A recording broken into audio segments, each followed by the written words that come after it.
یہ اب ہے جہاد، یہ پولیٹکس نہیں ہے۔ میں سارے پاکستانیوں کو کہہ رہا ہوں، یہ جو اوپر قبضہ گروپ بیٹھا ہوا ہے اور یہ ظلم کر کے لوگوں کو ڈرا کے ہمیں غلام بنا رہا ہے، اس جہاد کے اندر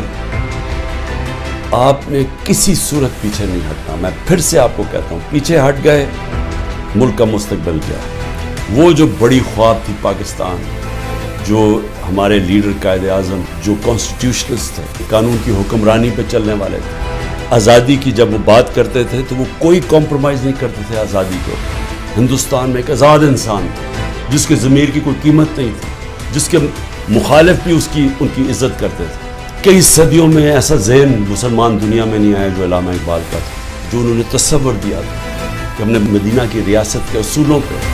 ایک عظیم قوم کھڑی کر لی، اور پھر بتایا کہ کیوں ایک زمانے میں ہم نے دنیا کی امامت کی، اور شکوہ اور جواب شکوہ میں بتایا کہ کیوں ہمارا اب زوال ہے۔ آج ہم ادھر ہی کھڑے ہیں، ہمیں وہی علامہ اقبال کی جو ان کی شاعری تھی، ایک ایک شعر کے اندر انہوں نے پورا فلسفہ دیا ہوا ہے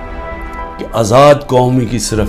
پرواز ہے، صرف آزاد لوگ ہی اقبال کے شاہین بن سکتے ہیں، غلاموں کا کوئی مستقبل نہیں ہے۔